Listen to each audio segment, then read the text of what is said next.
The last thing in the world Celia Lynton wanted to do was attend a garden party at her uncle's English estate, but it was a matter of life or death.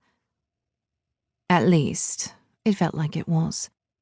If she'd had her way, she would have been catching a late matinee at the nearest theatre, or tucked away in the corner of a cozy coffee shop reading a book.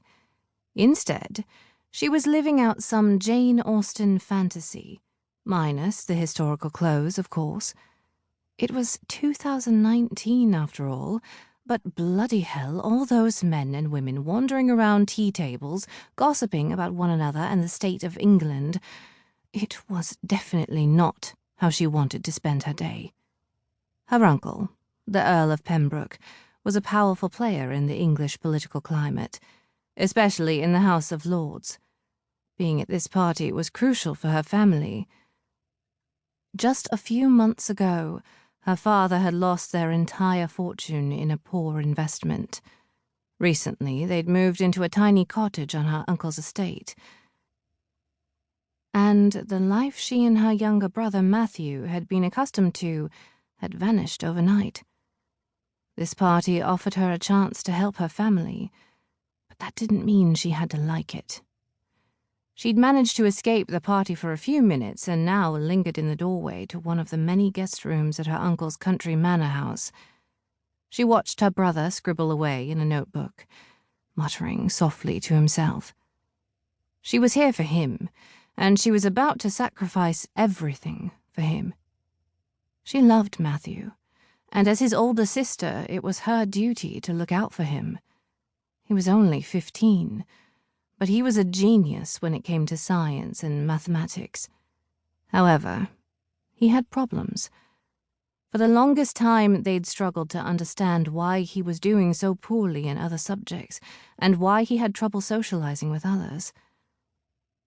They'd recently learned that he was on the autism spectrum, high-functioning, and he also suffered from dyslexia and other issues.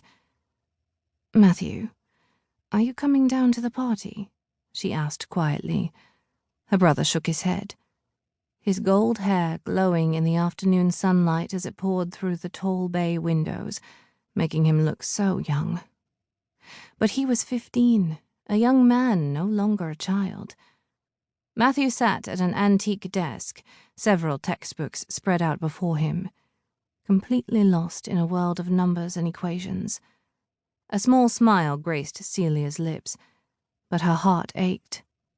He was the reason she was about to do something that would change her life forever. Something she would forever keep a secret from him, because she never wanted him to feel guilty. Somewhere in the midst of the party was a handsome 27-year-old Scottish man named Callum Radcliffe. She'd met him a decade ago at one of these garden parties, and they'd formed a deep friendship. Today, he would propose to her, and even though she didn't love him, even though she burned for another, she would say yes.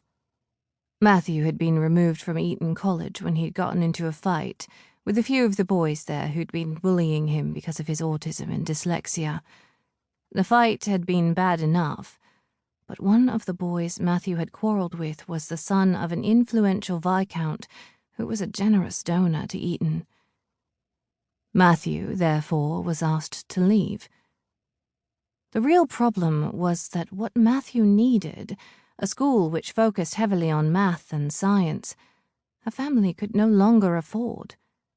While the National Health Service in England paid for medical care and students could attend free state schools, Matthew had been accepted to a special academy that had steep tuition not covered by the National Health Service.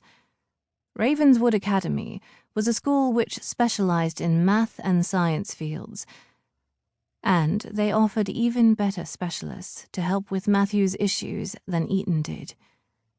It was just the sort of place which could offer Matthew the type of education which would get him into Cambridge and connected with the right people who valued his special abilities in math and science. They had offered Matthew a spot starting in just 2 months, but her parents could no longer afford the tuition.